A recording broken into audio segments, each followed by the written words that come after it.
Good morning. This is the Unpublic with Citizen Stewart. We are back again with another great conversation. Today, we're going to discuss success for Black women, how to thrive at work, how to thrive in life, your professional, your personal life. And our guest today is Jennifer Farmer, I always try to think of a way of saying the enigmatic or the very talented Jennifer Farmer is an author, lecturer, strategic communications professional. She works with grassroots leaders, celebrities, and executives who are committed to social and racial justice. Jennifer helps them to navigate personal and professional crises, cultivate and maintain their brands, and tell their stories more effectively. I know this firsthand because Jennifer helps me and others within the Bright Beam Network do all of those things and more. Good morning, Jennifer. Thank you for joining. Good morning, Chris. It's nice to be on your show. Well, listen, I did a previous show that you may know about where we talked a lot about the achievement gap, and we talked a lot about the system and how it's broken, and how education could do better, and how our children are not performing as well as they could. So much of that narrative was around the deficit narrative, the what's wrong narrative, without the what's right narrative. I've made kind of a commitment in Unpublic to have these private conversations with people that can help us study success rather than failure, or study, ways in which we can do better, rather than studying the problem of why we're doing worse. So this morning, it is great to have you on. You have a new book, so we should talk about your book that's coming out. There you go. Everybody look at that. First and Only, A Black Woman's Guide for Thriving at Work and in Life. My first question to ask you about that, because I have my own answer for this question, but I'll ask you, why now? Why is this book important? Why is the message of this book important now? So this book is critical now, and it's been critical for a long time. When I started my career, I would go to bookstores and I would look for content that would prepare me to be successful in workplaces. And I consume leadership content over and over and over again. And what I noticed is that most of the books were written by white men, and to a lesser extent, white women. And most of them did not speak to the racism, the sexism, the classism, the homophobia that Black women experience in professional workplaces. So I'm someone who I can grab something from just about any source. I know how to sift through and find something for me. But what was alarming for me was that I would read these books, I'd be really excited about conquering the challenges that I might face in new professional settings, only to walk into those environments and be hit with things that were never surfaced in these books. And so the things that I'm talking about are navigating your tone, being told that you are too assertive. When some leadership books tell you that you should lean in, that you should be assertive, but that looks different on Black women. And when we try to follow standard leadership advice, another one is not only just the tone policing of how we communicate, but the politics of our bodies, how we style our hair, what we wear. And so there were all these things that I was navigating, and the Black women in my life were navigating, but very few books spoke to those. And so I wanted to add to the collection of leadership content and specifically bring my perspective as a Black woman. When you say that some of those books that are already geared to the be your best market, the market that helps us think through how we navigate in business and personal situations, are you thinking even of books like Lean In, or Yes, books written by white women absolutely. they're women, but maybe it still Absolutely. doesn't register for Black women? Yeah, so I'm thinking of Lean In, I'm thinking of Confidence Code, I'm thinking of Good to Great. And those books are all helpful, and I was able to glean something. But what I noticed is you consume that content, and you get really excited. I remember reading Jeffrey Fox's How to Become CEO, and I read that in my early 20s. And I said, okay, I'm following all this advice, I'm doing all these things, and I did not become CEO. And so while there are gems in each of those books, those books do not speak to, nor were they written from the perspective of a Black woman, all the things that will, that we will face. And so what I want to do is when you go to the bookstore and you see Confidence Code, you see Good to Great, you see Lean In, I want people to see First and Only and say, wait a minute, this was written with Black women in mind, and it was written by a Black woman. Mm. So what are some of the differences that you would find if you're a Black woman versus if you're anybody else going into a business situation or into a corporate situation, or just in general, maybe community meetings where you're the person at the head of the table, or you're expected to be the person at the head of the table? What are some of are we talking about double standards? Are we talking about secret handshakes? What's the real message here? Yeah. So when you walk into an environment as a Black woman and you are a first in some capacity, you're the first person to lead a department. You're the first person, the first Black woman to run an organization. You're the only Black woman on the leadership team. You walk in, and if you're not careful, you can experience imposter syndrome. Do I deserve to be here? Am I as smart and competent? So you're going to experience that. You will also experience people expecting you to know the answers for your entire race versus accepting their perspective and doing the research of engaging with other people to get their perspective. So that's something. Well, what do you think about this? What do you think about that? So you'll experience that. I also talk about the politics of anger in the book. And, for decades, Black women have dodged the angry Black woman stereotype. And what that does is, one, it denies the fact that anger is a legitimate emotion. It's not good or bad. It is an emotion, just like the other emotions. But two, sometimes out of fear of being labeled an angry Black woman, we can shrink back. We can be quiet when we really should speak. We can struggle with bringing our feedback to the forefront. The other thing that I talk about with anger is understanding your relationship with anger from a child. How was anger displayed in your family of origin, and what messages have you adopted and embraced? And so in the book, I talk about anger. For me, when I was coming up, when I saw people angry, it was very scary. And as a result, I internalized the messages that I was getting from my environment that no, you never want to be angry. And what that does is, I started to suppress how I was feeling, and I would only speak on an issue when it was beyond the point of it getting repaired. And so that could damage relationships. It could be counterproductive because you can have the very outcome that you didn't want to have, right? The final thing that I talk about when it comes to anger, and I know this is a lot, but the final thing that I talk about is sometimes we see anger and we think, okay, this person is angry, without understanding that anger is typically hiding something underneath. And so whether that is depression or sadness, I am encouraging people that when you see someone and they appear to be what you know is angry, to look beneath the surface and to find out if there's anything else there. Because for a lot of Black women who've been accused of being, angry Black women, sometimes it's trauma, sometimes it's depression, sometimes it's deep sadness. And so those are, I have a whole section on anger. And those are some of the things that I surface in when I talk about anger in the book. Do you talk at all about like projection? I mean, maybe you're not angry at all. Maybe you just have a facial expression that's like normal to you. And people read you as angry. They read you as, and in your own mind, you're not angry, or you're not like having the big reaction that people are, but because the world projects on Black women a certain set of ideas. How do you deal with other people? Like, I'm not angry, y'all tripping. How do you deal with the I'm not angry, y'all tripping problem?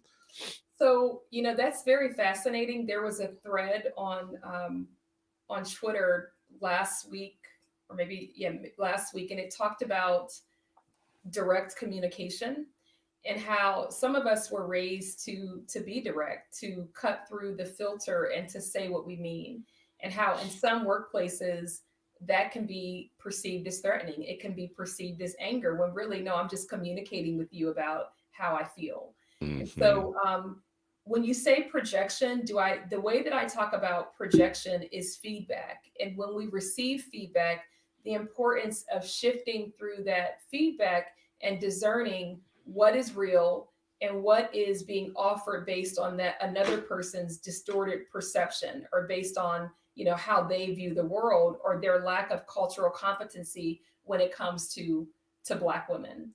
Mm. So that's how I focus on projection, and that does come up.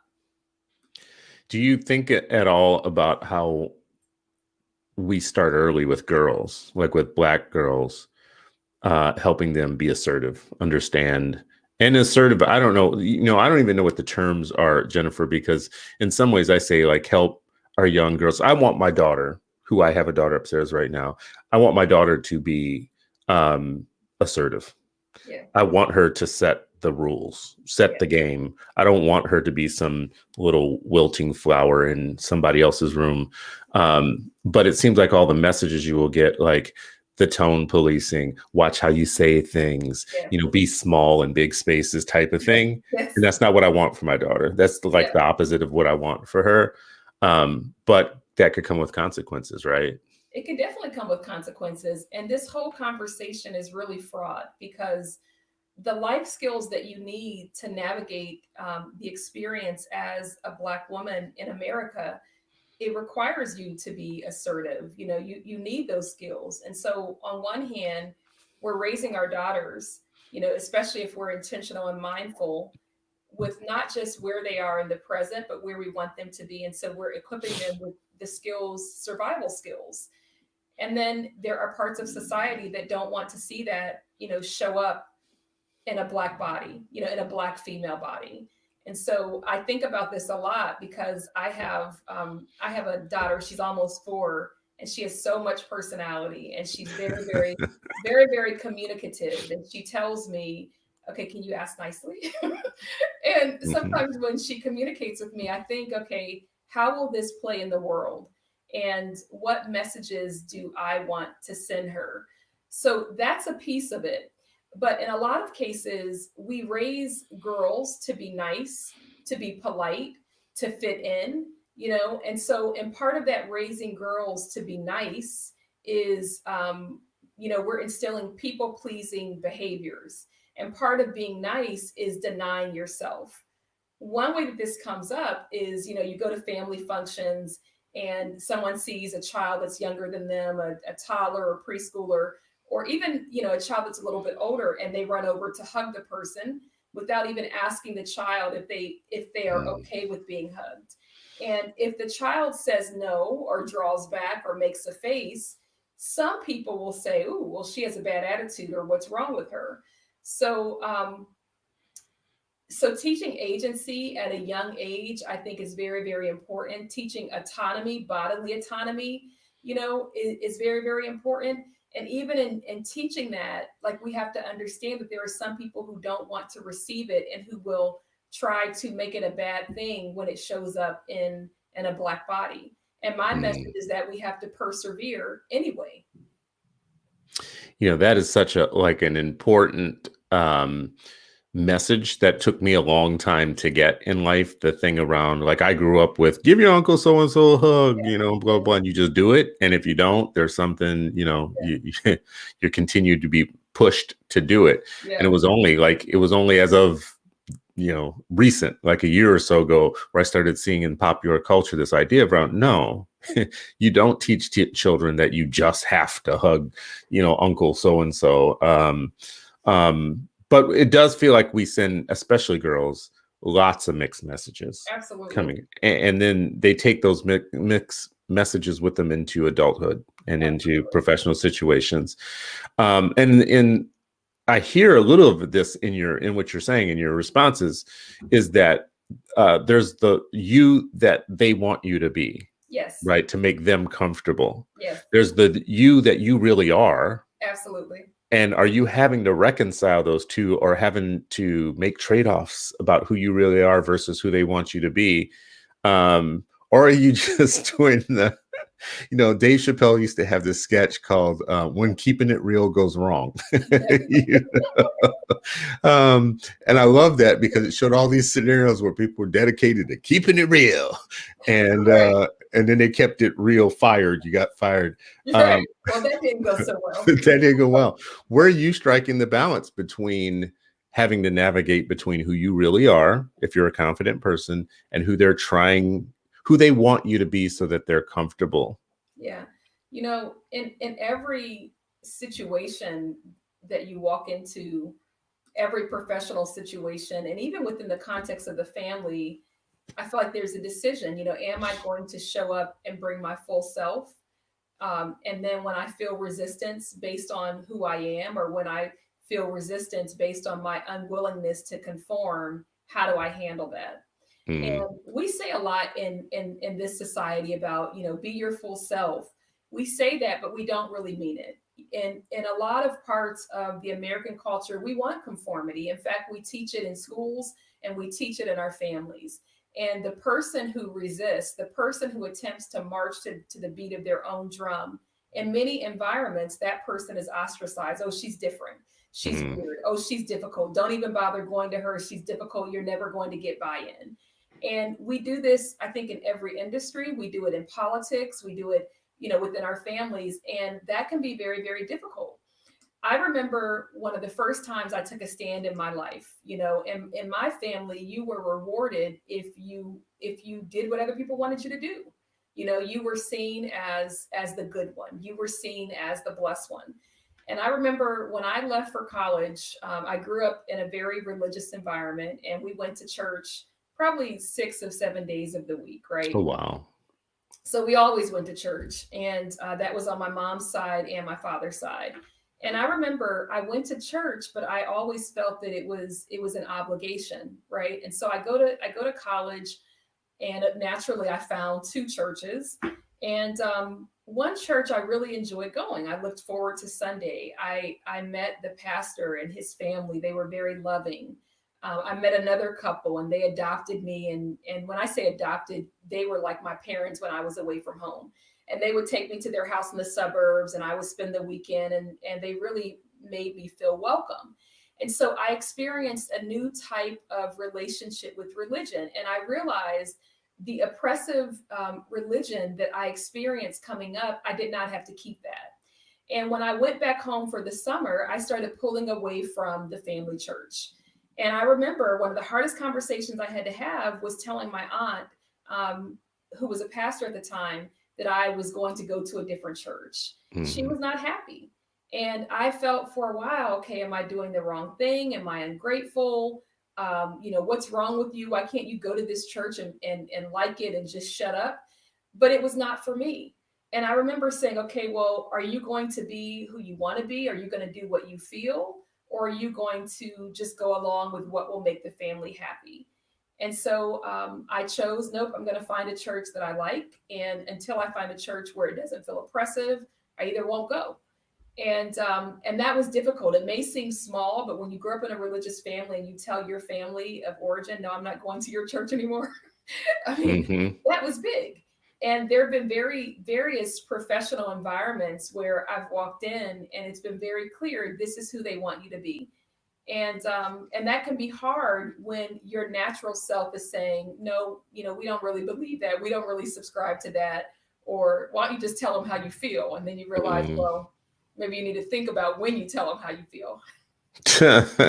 I mean, that doesn't seem like a small thing at all. It seems like a big thing to switch churches. Searching for a church home can be, it can be a very tough situation. I never thought about it in the way that you just said, though, because when I've searched for new church homes, I always thought it was something about the theology that I was looking for that I was missing. But what you just said actually resonates with me, that you're actually looking for something that fits and that where you can be your true self Right. and feel comfortable within the church. And Right. I Even when it was bad, I had gone to church and I had heard you don't wear this, you don't wear this, Well, there's some stuff you don't wear. You don't wear, Jennifer.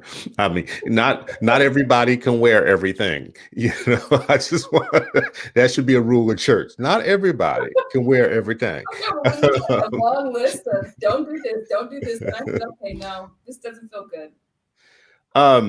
So I'm interested in, if we get back to imposter syndrome just for a moment, what are some of the things that we can self-regulate our inner tape that is playing in our head, that calms down the sense of maybe I don't belong here, or the sense of I don't know if I have all the education these people have, or whatever it is that the tape that's running in your head. What do we do about that? I think the first thing to understand is not all of our thoughts are real, and we don't have to follow a thought down the rabbit hole. And so sometimes you can get one of those thoughts, oh, I don't belong here. And if you entertain that thought for too long, you will do things that reinforce, at least publicly, that you don't belong there. So recognizing the thought and recognizing, okay, well, just because it comes in my mind does not mean that I have to embrace it, accept it, or follow it. And so that's the first thing, is being very, very cognizant of what you're telling yourself.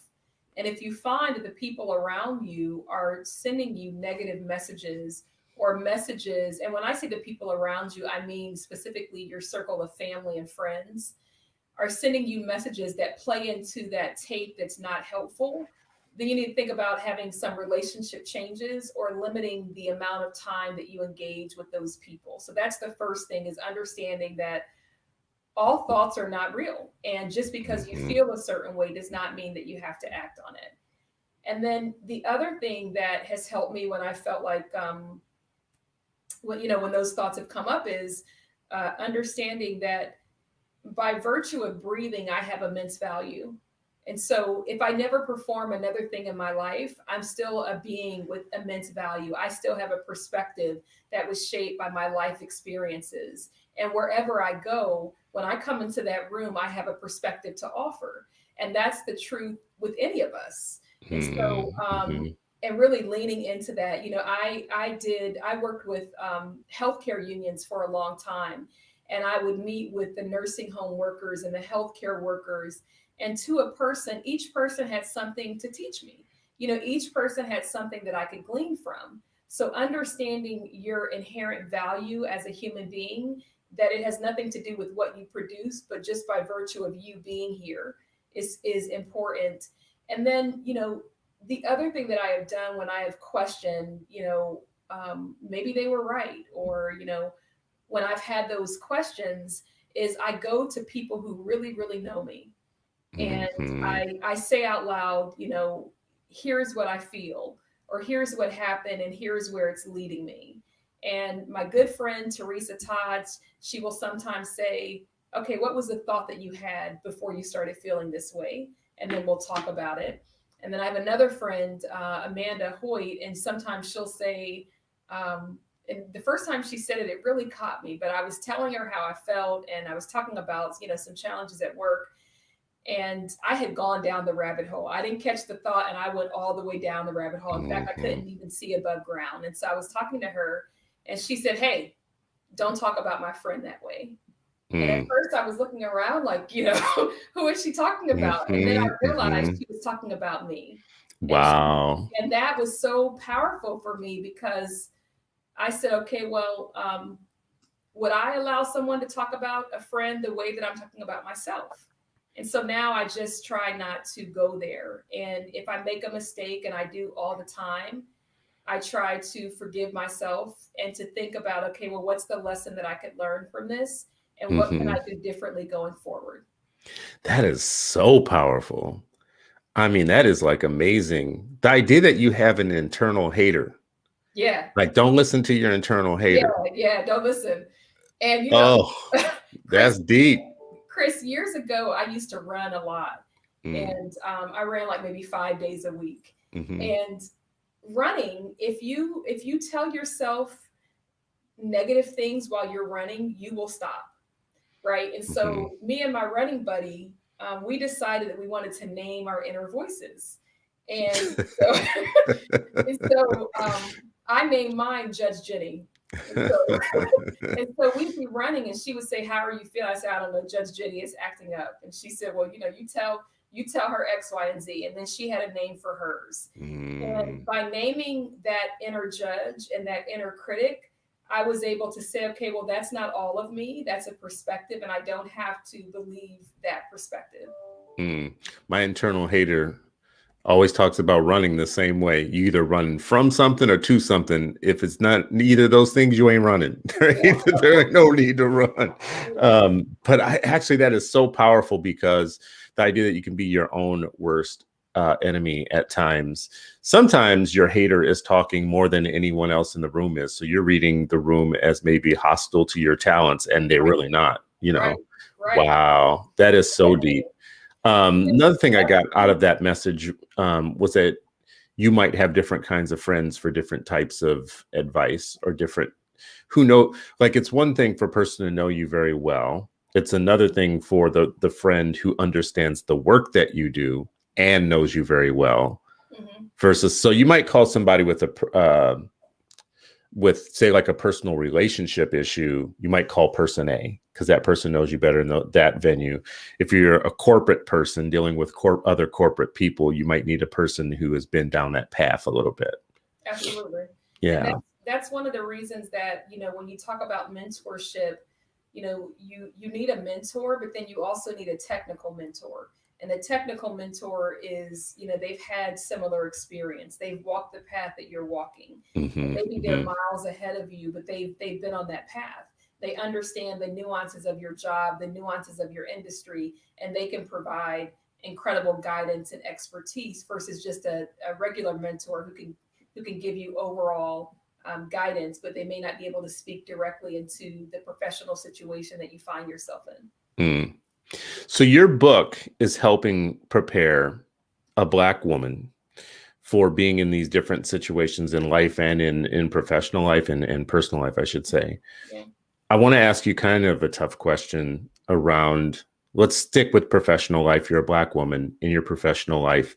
You're going to have many different kinds of interactions with different types of people. Mhm. As a Black woman, your interaction with the other Black women, with Black men, with white women, and white men, is that 4 different sets of relationships and relationship advice you need? Like, Oh, that's a good question. you know, It can be different sets of advice. Um, there's some universal truths in terms of how you want to show up, how you want to be present, how you want to express, feedback or concern. There's some universal truths. Um, but it's interesting because, when I find that I have conflict with another Black woman, sometimes I wonder, okay, well, what are the childhood wounds that in my life, and what could be the childhood wounds in the other person's life that's causing a clash? hmm, hmm, And that's very general.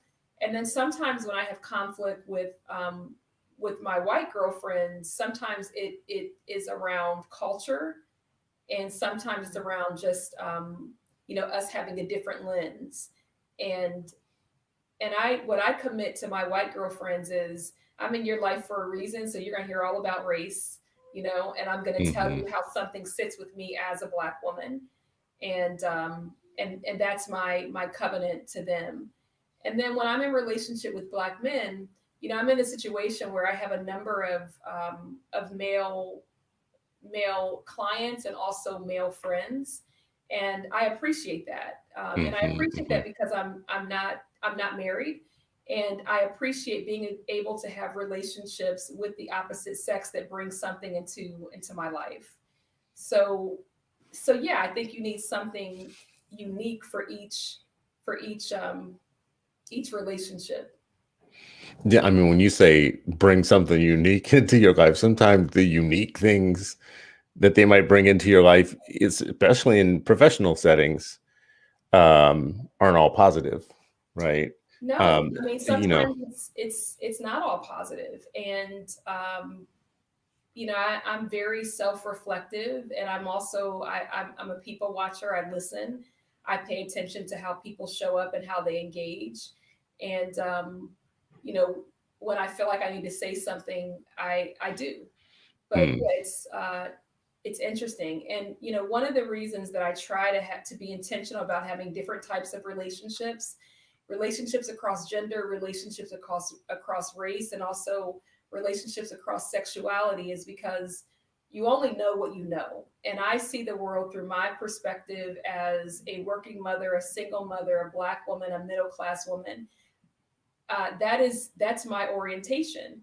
And when I have relationships with other people, I'm able to see a little bit into how they see the world, and it helps me to have a better and a more well-rounded, worldview.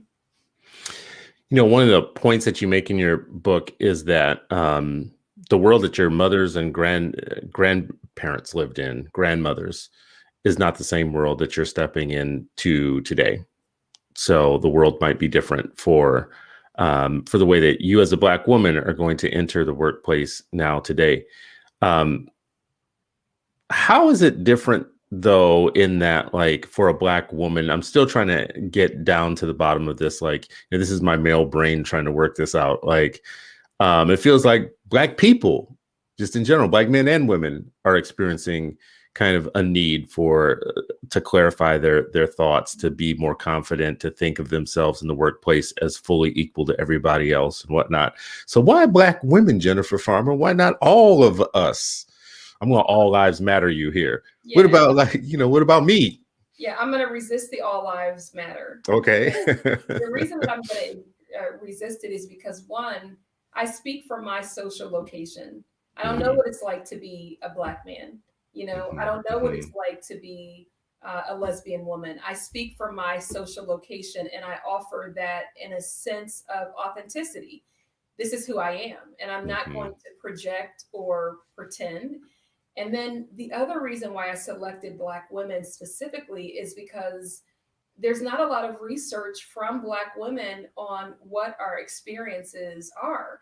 And when you talk about intersecting oppressions, and multiple forms of marginalization, for Black women, you have the fact that you're Black, you have the fact that you're a woman, and then depending on your class, which is something that I know that we talk a lot about, you have other forms of marginalization.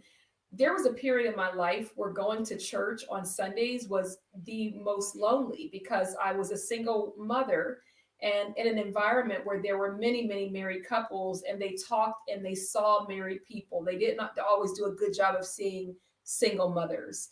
And so the other thing is, sometimes women can say, oh, well, we're all in this together. Well, we're all in this together, but you still have the privilege of whiteness, right? Or patriarchy. I believe that patriarchy is real. It's alive, and it's present. And so, yes, we could be Black, but you still have some privilege in a patriarchal society because you're a man. And you do have the fact that you're Black and you're struggling with things that I can never understand. And so the most important thing that I wanted to do was, one, to bring something from my social location based on how I see the world and how I experience it, and to address what I see as a gap in the market in terms of leadership books. There are a few, Minda Hart's book focused on women of color. There's the Little Black book of leadership success for Black women. And there are a handful but there are not a lot. And so I wanted to add to the leadership content specifically for Black women. Some of those other leadership books seem like they include an assumption of privilege in some of what they're saying, just in one way. It feels like if you're a new Black ED at an organization, new executive director, or you take on a role sometimes where you're the first, or you were the only, as you mentioned earlier, or whatnot, you're not handed kind of like a soft book of secret handshakes and, things that you are presumed to have already. As a matter of fact, oftentimes you're scrambling in the beginning to pull together all the things that you need. And I'm sure for Black women, that could be doubly hard, because you don't want to show yourself as not knowing everything. Exactly. Right. Exactly. Do you have any advice for the first year executive director, the first 100 days of your new role? Those people who are finding themselves a little bit isolated because they're taking on a new challenge. Yeah. They are qualified. Let's just stick with that. They are qualified, but that first 100 days, there's a lot of fear about showing people what you don't know. Yeah. I think I'm a huge proponent of counseling, both professional and personal, because we're not like divided selves. All of our selves show up. So I'm a huge proponent of when you come in to an organization seeking out those resources to help support you. So I'm a huge proponent of that. I'm a huge proponent of reaching out to people who've been in that position across industries. And I'm a huge proponent of professional coaching, getting a professional coach who can help walk with you through these situations. With the work that I do, I've been in a position to support executive directors as they have come into an organization, so during their transition phase. And many of these executive directors have been Black. There was a Black man who I work with, and then there have been Black women. I've also worked with a white woman. And what I noticed is that for many of them, they were the organization was in such financial disrepair that they had to spend a lot of time on fundraising. And so with all the other stuff, that was also something that was added. And research has shown that, that many times when Black people assume the leadership of an organization, sometimes there are financial issues that they have to work through. I remember being on a plane, and I won't disclose any names, and I sat next to someone who I had known professionally. The person had just taken over as executive director. And from the outside, everyone says, "Oh, congratulations. We're happy to see you rise." And we're all excited. So I sat down, and that was the spirit that I came to the conversation. Congratulations. This is huge. I followed the organization's work for a while. And then we got into a conversation, and he told me about some of the challenges that he was experiencing within the organization in terms of finances.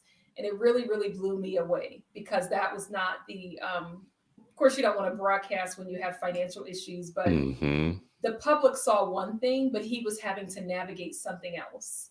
And for a lot of, Black women who are the first or the only, there is a tendency to celebrate, and we should celebrate, like we're all excited, but then we fall short of thinking about, well, how do we support this person in their first 100 days, in their first year, their first 2 years? How do we make sure they have what they need? Because there can be a loneliness and an isolation with doing something that no one else has done, or thinking a way that other people don't follow that thought process, or if they do, they don't publicize it. I mean, I think that's such great kind of insight and advice, because you never want to overstep your bounds with somebody who's not asking for help, for one, because you can, get them thinking that you're trying to tell them that they don't know something that they really honestly do know. But then again, sometimes those folks don't want to ask for help because they don't want to look like the person who doesn't know something, right? Something important. Yeah. I know one of the things that I notice a lot, and having worked with a lot of parents who are becoming education advocates or activists, is that there is a sense within the educational establishment specifically that tells women who may be uncolleged or who may not have all the right kind of like so-called identifiers, social identifiers, or, whatever, they treat them differently, and they talk down to them in ways that's just reprehensible. And that eventually accumulates in people that I meet. When they talk to me, it's like, I feel so confident, when you say such and such or whatever. And I'm always thinking to myself, you are the person with a child. These organizations run and exist to educate children, and you couldn't be in a stronger position. Yeah. So feel your strength, feel your power. But there is this really strong sense of having been mentally beaten down for long periods of time by educated people of a certain class. Yeah. What would you say to the women that are trying to beat the class barrier too, about feeling your power, feeling your confidence? Don't let people talk to you sideways just because they have, they're middle class with college educations, and they tend to be the arrogant in that way. Yeah. What would you say to them to help them start walking the path of confidence? I'm very happy that you mentioned that, and that's why when I talk about my book, I mention race, gender, and class, because I don't think we talk enough about class, and I think there are certain people who are left out of the political conversation because of their education, or of because of the amount of money they have in the bank. So one thing that I would go back to is you have unique value. You also have direct experience. You are a directly impacted person. And to find one thing that's helped me is finding people who are similar. And when I say finding people who are similar, they don't always have to be contemporaries, but people who have gone on before us. And think about the changes that they were able to bring to society. I think about people like Fannie Lou Hamer, right? Mm-hmm. And what they were able to do based on their conviction and based on their refusal to hear the word no. And to acknowledge that, some of this is about class, and sometimes just saying it is helpful, as well as calling people out. When I talk about us living in a patriarchal society, there are, obviously that implies men, but there are systems that also uphold patriarchy. And when you take a parent and you talk down to them because you have more degrees, and you negate or ignore their experience, to me, that is a form of upholding patriarchy. And it's a very patriarchal way of thinking. Well, and especially when they are the person with the child you're supposed to be serving, Yeah. that's when it becomes ultimately very problematic for me. If we don't have to be together in any way, shape, or form, I don't have to take your talking down to me or whatever. But if you have my child in your building all day long, and when, what's coming to mind as I'm thinking this through are the moms who come down to schools for IEP meetings or for meetings with the school about their child on a pretty regular basis. And the way that they're talked to, oftentimes, I don't know that they're prepared for that situation, right? So your advice that you just gave, I think, is really important. And I think we need to do more to transgress our class levels. Like when we see that situation happening, we have to actually be someone who pumps up their side of the fence and says, no, own your power. I like the way that you just said it too. It's just like your worth going into that situation is uncontested. Right. Like that needs to be the thing that I think people, the system has a way of, but wait, well, okay. So let me back up now, because you're calling this patriarchy, but I'm sure like this is going to be one of those things where I'm gonna have to think about it later, because I always get messed up with the different lines and stuff. I mean, because it could be straight up racism and not patriarchy, all that. It could be, it could be a hierarchy of human value based on education. It could be racism. It could be, when I say patriarchy, what I mean is, patriarchy is the belief that I know best. And so when people display that, no, I know better than you, just stay over here and do what I'm asking you to do. Oh, that's sweet. You have, you've done this. Oh, that's really nice. It's, it's why I always get upset when people say, oh, well, we have a leadership program and we're going to take you through our leadership program. And then at the end, you're going to be a leader, versus recognizing the leadership that is inherently in all of us. It's just, have we had an opportunity to showcase it on a large platform? But I really, it's like a pet peeve. I really hate, oh, we have this leadership program and now you're a leader. We've made you a leader.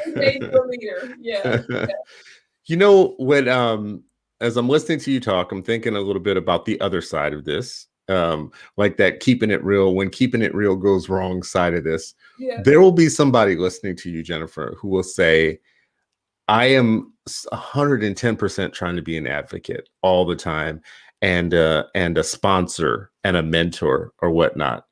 And sometimes you make a hire, and then you commit like nobody's business to making sure that hire is successful in what you know to be a patriarchal, race and class-based organization or whatever.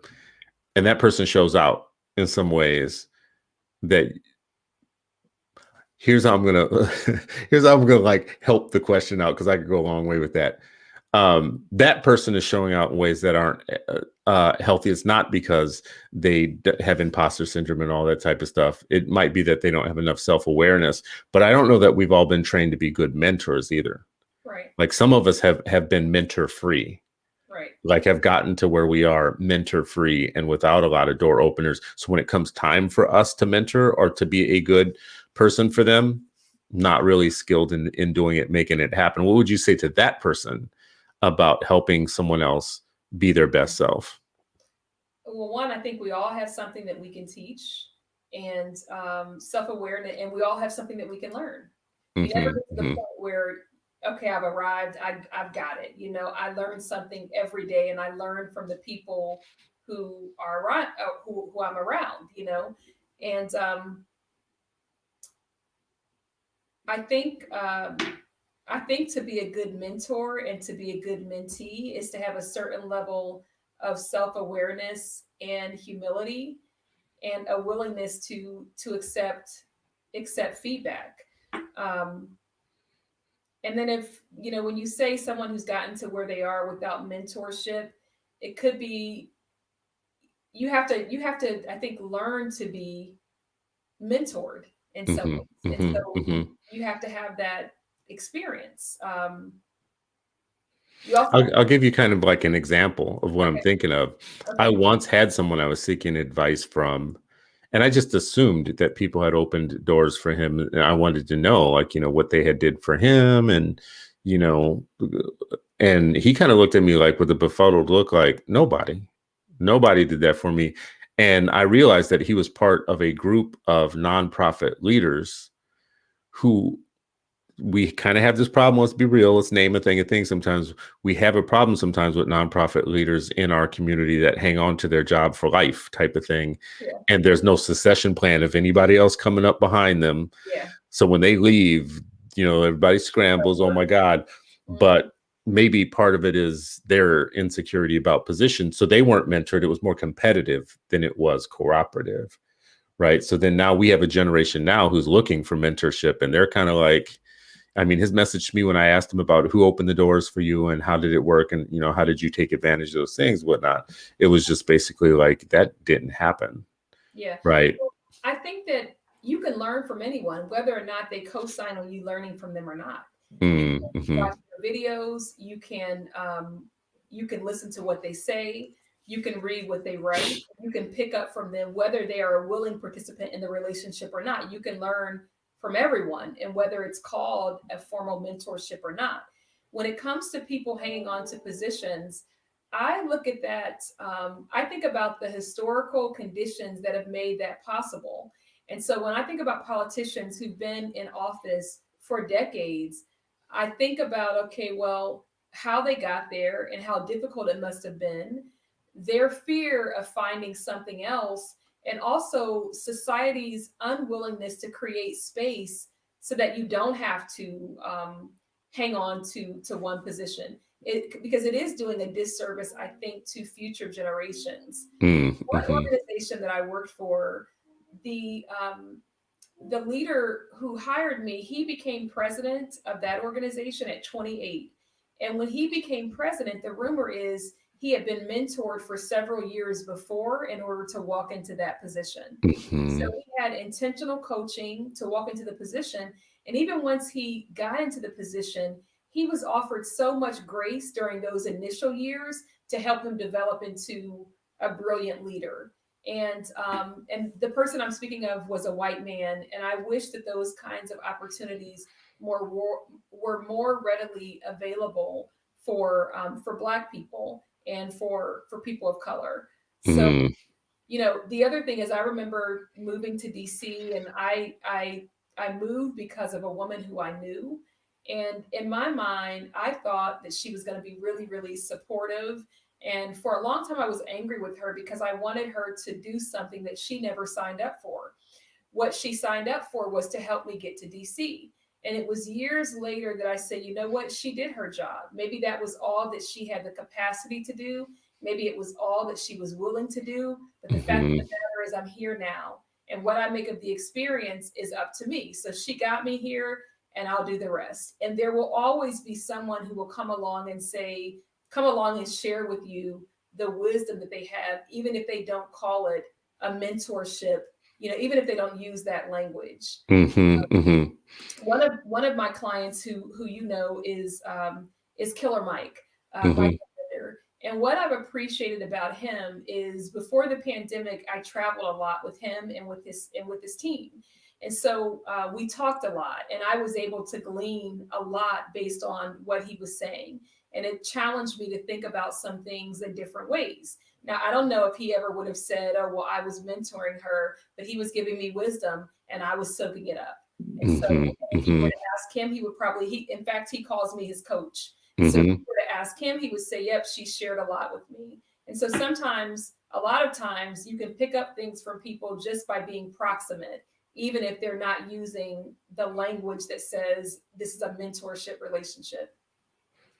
Yeah, I like that as a framing for it, because sometimes we're looking for a mentor. First of all, you might need more than one. You might need multiple mentors for different things.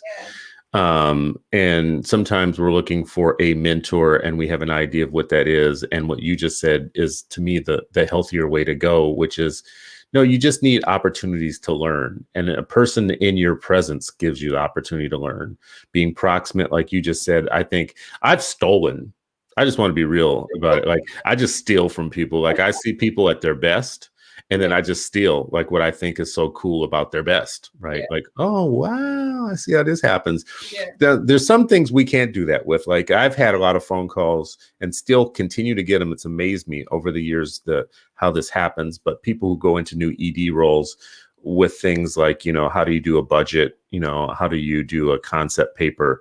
And I love that they reach out to me, because I also do the same thing with others about how do you handle a situation with an employee or whatever. And it becomes a learning community. Like, there's a network now that we know we can tap into each other. So when we see someone new coming along into something, we're like, oh, Lord, we better reach out to them before other people get to them. Right. Yeah. That's a commitment I think in the next generation we have to make, is that we have to have each other's back too, more than just it being about how we as individuals succeed in the world. Definitely. So I know we're going to wrap soon, but I just wanted to ask, I had it in mind to ask you about, back to the question about projection, what other people are projecting onto you, how much of a responsibility you have to be trying to reconcile who you really are with the things that other people are projecting on you. And we know there's things like you mentioned the angry Black woman. There's also things like, the strong Black woman trope. Yes. Another one that I hate. I was about to say, is that problematic? You're a strong Black woman. You hate that. Yeah, I hate that. And the reason that I hate it is because sometimes circumstances force you to be strong, or force you to keep going. And I think that we should just be able to show up and to be vulnerable if we feel like being vulnerable. I don't think that, oh, she's strong, she can handle it. I don't think that that's doing me a service. I think it is it's contributing to the breakdown of Black women. And from the time, we talked earlier about the messages that Black girls get. And from the time that we were little, it's, okay, there's like a people-pleasing message. There's also, oh, well, you come from a line of strong Black women, right? And so if you feel like you have to be strong, perhaps you won't be vulnerable when being vulnerable could save your life. If you feel like you have to be strong, perhaps you won't reach out for external support or say, hey, I don't know how to do this budget. And then you go and wing it and you really mess things up. And so I don't think that Black women should have to be strong. I think we should have the freedom to be human.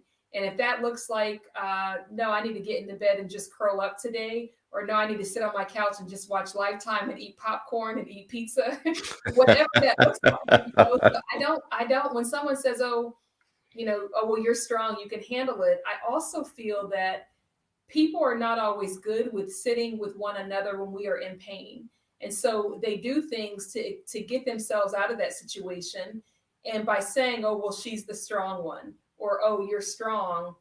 Sometimes it's not always about the person being strong, but about the other person's unwillingness to just hang in there and to listen and to do what the person needs. So yes, I hate, I don't like that. I don't like that at all. So no, no to strong Black woman, no to the angry Black woman. I think we talked in the very beginning about tone policing also too. And that just is what it is, because you just use the word comfort. People want to be comfortable all the time. Yeah. And if they hold the power over you, they want to make you responsible for their comfort. Yeah. Right. Like if they hire you, it's kind of implicit in that you're going to make me comfortable because I hired you. Right.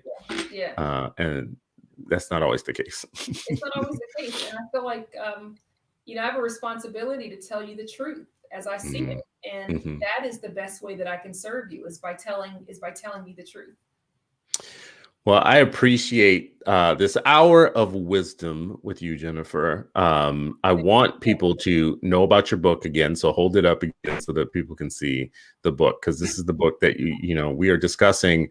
Jennifer's book, First and Only: A Black Woman's Guide to Thriving at Work and in Life. This is advice that goes well beyond what we're discussing today. I was trying to do kind of my summary, high-level view on it. I will read the book. Jennifer and I were talking before the show.